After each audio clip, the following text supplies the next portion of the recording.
ፈርተ የቀረ መስሎኝ በጣም ተናድጄ ነበር። አንድ ቀርተ መኝተ ነበር? ቀርተ ቢሆን ራሱ ቤት ድረስ መጥቼ ነበር መፋለም። ምን ናታን ፈርቶ ነው እንዲቀር? ችግር ባይገጥመው ኖሮ እንደሚመጣ ጠንቀቀው ሁለቱም ታውቋል። ቦቅቧቃ መሆኑን ነው የማውቀው። አሁን ወሬያችሁን ትታችሁ ትፋለሙኛላችሁ ወይስ ወሬው ተመችቷችሁ? እኔ ቸኩያለሁ። መጀመሪያ ነው ይጣው። እኔ ከማናችሁ መጀመር ግድ የለም። እንደው ትንሽ እያሳሰበኝ ያለው ተረጋግጣችሁ መሄድ አለመቻላችሁ ሳስብ። አሁን ወሬውን ተውና እንጀምር። ለኔም አስተርፍ በኋላ ደግሞ ራሱን እንዲስተር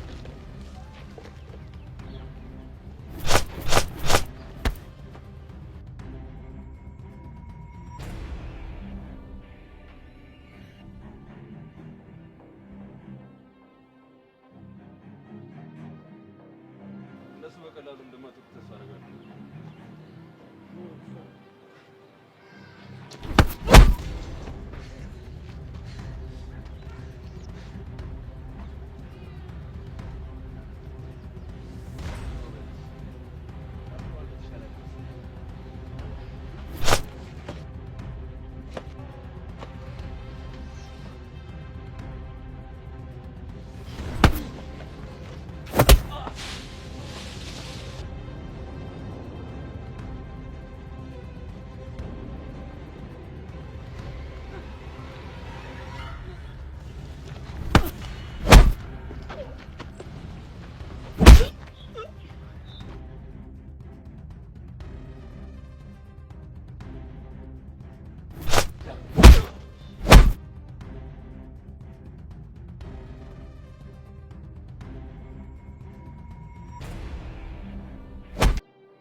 ምን ብለው?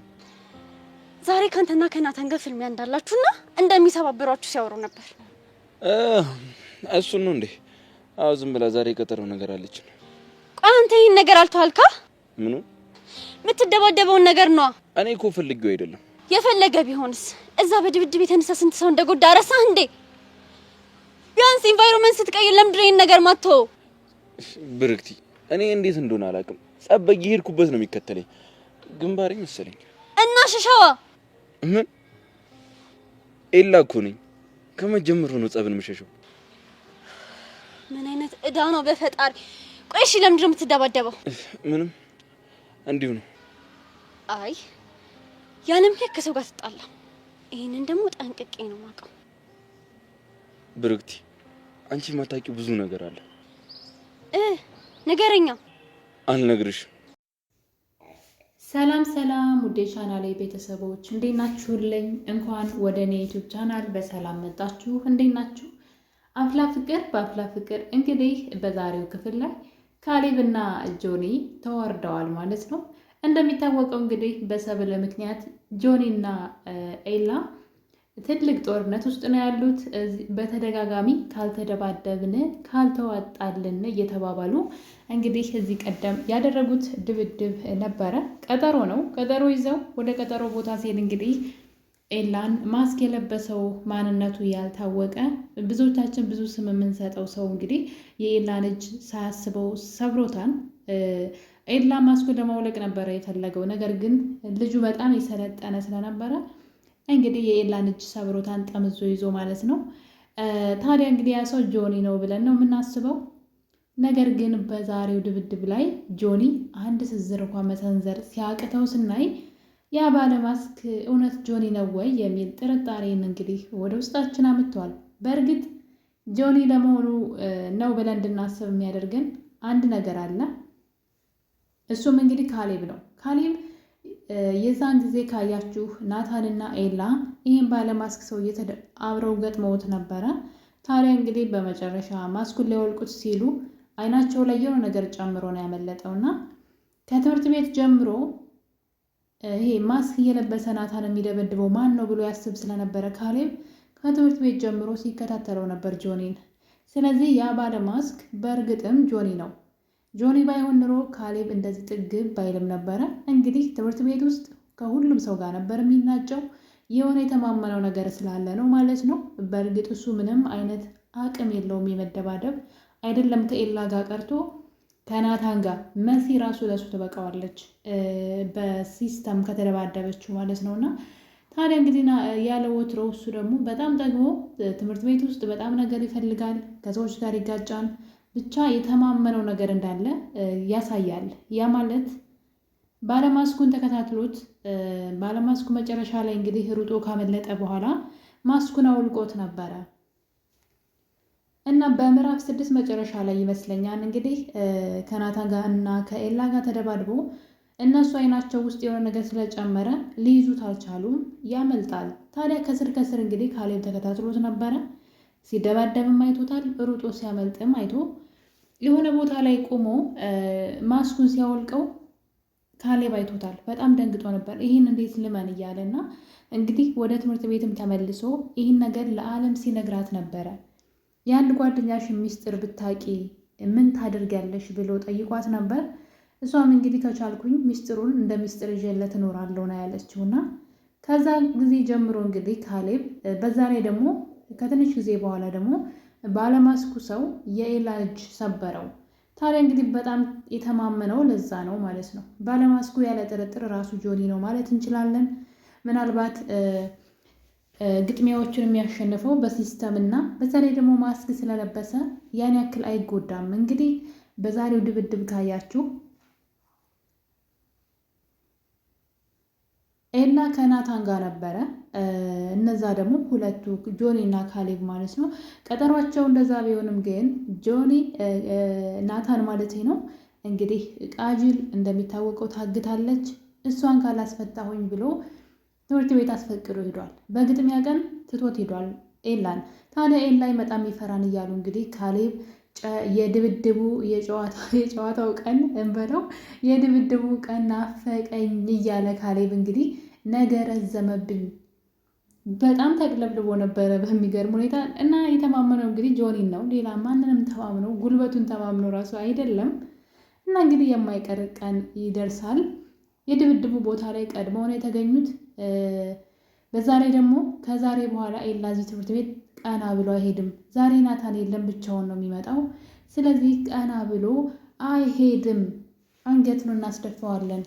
ናታን የለም ብሎ ድብድቡን እንኳን ቢሰርዘው እግራችን ስር ተደፍቶ ይቅርታ ካልጠየቀ ካላሳፈር ነው በፍጹም እያሉ እንግዲህ ያዙን ልቀቁን ሲሉ የድብድብ ቦታው ተገኝተዋል።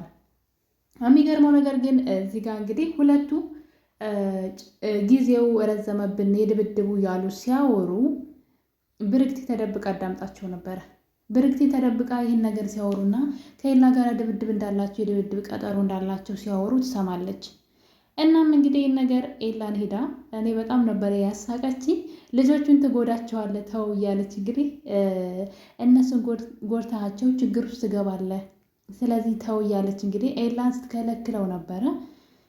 ኃይለኛ ተደባዳቢ የነበረበት ትምህርት ቤት ውስጥ ያልደበደበው ሰው እንደሌለና በጣም ኃይለኛ ሰው እንደሆነ እንግዲህ እሷ ስለምታውቅ ነው ትጎዳቸውና ችግር ውስጥ ትገባለህ፣ ይህን ነገር ተው እያለች ስትለምነው ነበረ። እንደምታዩት ካሌብና ጆኒ ስለ ኤላና ናታን ሲያወሩ ሰምታቸው ነበር። ታዲያ እንግዲህ ከዚህ በኋላ ኤላን መከታተል አለብኝ ብላ አሰበች። ምን እንደሚያደርግ የት እንደሚሄድ መከታተል አለብኝ ብላ ይህን ነገር ተው ብትለውም እሱ ግን ይህን ነገር መተው አልችልም የክብር ጉዳይ ነው ብሏት ነበረ። የሆነ ያልገባኝ ነገር አለ ከጀርባው እደርስበታለሁ በማለት እንግዲህ ትምህርት ቤት ይለቀቃሉ። ወይም ደግሞ የትምህርት ቤት ሰዓታቸው አልቆ ወደ ቤት በሚሄዱበት ሰዓት ብርክቲ ከኤላ ኋላ ኋላ እየተከተለች ተደብቃው ሂዳ ነበረ። እሱ ደግሞ ከአለም ጋር ስለነበረ አለምን ናታን ያለበትን ችግር ታውቂያለች፣ ስለዚህ እጄ ልረዳው ይገባል በማለት አለምን ወደ ቤቷ ሸኝቶ ወደ ድብድብ ቦታው ብቻውን ነው ሄደው። ብርክቲ ከኋላው ተከትለው ሄዳ ነበረ። ታዲያ እንግዲህ ደርሰው ሲደባደቡ መጀመሪያ እንግዲህ እንደተለመደው ሲቅለበለብ ካሌብ እኔ ካልተደባደብኩኝ ይለዋል። ጆኒ ደግሞ ተደባድበህ ለእኔም አስቀርልኝ ማለት እንዳትጎዳው ሙሉ ለሙሉ ለእኔም አስቀርልኝ በማለት እንግዲህ ሲጎርሩ ነበረ ሁለታቸው። ፈረሱ የሚያው ሜዳው የሚያው ነው እና እንግዲህ ድብድቡ ይጀመራል። ነገር ግን ካሌብ ገና እጁን እንኳን መዘርጋት አልቻለም። እንደምታዩት አንገቱን ቁልምም አድርጎ ራሱን ስቶ እንዲወድቅ አድርጎ አስተኝቶት ነበረ። ከዛ እንግዲህ ከጆኒ ጋር ድብድብ ይገጥማሉ። አንዴ ብቻ ነው ኤላን የመታው ጆኒ። ከዛ ውጭ በሚያሳዝን ሁኔታ ግን ኤላን ሊያገኘው አልቻለም። ቅጥቅጥ አድርጎ ፊቱን ምን እንዳስመሰለው ማለት ነው እንዳለ ደም በደም እስኪሆን ድረስ አላስተረፈውም። ታዲያ እንግዲህ እዚህ ጋር ላይ ነበረ ካሌብ ከራሱን ከሳተበት ይነቃና የሆነ አጠና ነገር እንጨት ማለት ነው ፈልጎ ኤላን አናቱን ሊለው ነበር። ለትንሽ ነው እንግዲህ ብርክቲ ናት ያዳነችው። ብርክቲ ከላይ የተከተለችው ስለነበረ ያሉበት ቦታ በጣም ጎድጓዳ ስለነበረ ብርክቲ ብቅ ስትልና ናታን ደግሞ ይቅርታ ካሌብ ደግሞ አጠናውን ይዞ ኤላን ከጀርባ አናቱን ሊለው ሲል ነበረ። እንግዲህ ፍቅር ብላ ስትጠራው ኤላ ዘወር ሲል ልጁ አናቱን ሊለው ነበር። ፈጣሪ ነው ያወጣውና እንግዲህ ብርክቲ ለኤላ ትልቅ ነገር አድርጋለታለች። ይህ ሁሉ ነገር የሆነው እነሱ ሲያወሩ በመስማቷና ተከትለው በመሄዷ ነው። ባትሄድ ኑሮ ኤላ ምናልባት አሁን ሆስፒታል ነበረ። ምክንያቱም ካሌብ በዛ አጠና መቶት የሚመታው ቅንጭላቱን ስለሆነ በሰላም ይተርፋም ብዬ አላስብምና፣ ነገር ግን እንግዲህ ብርክቲ ታያድገዋለች። እሷ ባትጠራው በፍጹም አይዞርም ነበረ። እሷ ካሌብ ሊመታው እንደነበረ ስላየች ነው ከኋላ እንግዲህ እሱ ራሱን ስቷን ወድቋን ብሎ አስቦ ነውና ዘወር ብሎ አላየም። ጆኒን እንግዲህ እንደምታዩት ፊቱን አላስተረፈውም። በጣም ነው በህይወት መኖር ራሱ የሚያሰጋውና ቅጥቅጥ ነው ያደረገው። እንግዲህ አሁን ጉራቸው በአንድ ደቂቃ ማለት ነው ባዶ ሆኗል፣ ለዛውም ብቻውን እና በጣም ነበር ያስገረመኝ። እንግዲህ የጆኒ ጉልበት እዚህ ጋር ግራ ያጋባኝ ነገር ጆኒ ተደባዳቢ ኃይለኛ እንደ ኢላ ባይሆን እንኳ ማለት ነው የሰለጠነ ተደባዳቢ ኃይለኛ ነው። በዛ ላይ ማስክ አድርጎ የሚደባደበው እንደዛ የሚገለባበጠው እሱ ነው። ታዲያ እንዴት ነው ከኤላ ጋር እንደዚህ መግጠም ያቃተው? በጣም ገረመኝና ሌላ ሰው ነው እየላከ የሚያስደበድባቸው እንዳልል ካሌብ ራሱ አይቶታል ይህን ሰው። ብቻ ግራ ያጋባል። ነገር ግን እዚህ ጋር እንግዲህ ግራ የገባኝ ነገር ጆኒ ከናታን ጋር ከኤላ ጋር ሲደባደብ ካሌብ ከወደቀ በኋላ ማለት ነው እየዞረ የሚያየው ሰው ነበር ማለት የቀጠረው ሰው ያለ እስኪመስል ድረስ ወይም ደግሞ መጥቶ እንዲያግዘው ያዘጋጀው ሰው ያለ እስኪመስል ድረስ እየዞረ በተደጋጋሚ እያየ ነበረና አሁን የሆነ ሰው መጥቶ ኤላን ጎዳው እያልኩ ነበረ። ነገር ግን ሁለቱንም አጋድሟቸው እንግዲህ ከዛ ብን ብለው ከብርክቲ ጋር ሄደዋል ማለት ነው። እና ብርክቲ እውነት ለመናገር ብርክቲ ሰብለን ስለምታሰቃያት ብዙ ታናድደኛለች። ደስ ትላለች፣ ግን ለፍቅር የምከፍለው ዋጋ ደስ ይላል። ነገር ግን ደግሞ ኤላ ሰብለን ያፈቅራታል። እውነታው ይሄ ነው። ብርክቲን ይወዳታል። እሷ ስለምትወደውና ስለሚያዝንላት ነው እንጂ ለእሷ ፍቅር የለውም። እንግዲህ ወደፊት ካልተቀየረ ማለት ነው። አሁን ግን በጣም የሚወዳት የሚያፈቅራት ሰብለን ብቻ ነው። እሱ አሁን ላይ ሰብለን ወደ እሱ መሳብ ብቻ ነው የሚፈልገው። ሰብለም እንደዛው ታፈቅረዋለች። ነገር ግን ደግሞ ሰብለ ፍቅረኛ አላት። ያለ ምክንያት ከጆኒ መለየት አትችልም። እና እንግዲህ ብርክቲ ለኤላ የዋለችለት ውለታ ያው ፍቅር ማለት በቃ እንደዚህ ነውና እንዴት ደስ እንዳለኝ ባትከተለው፣ ግን ለሱ በጣም ከባድ ነበረ።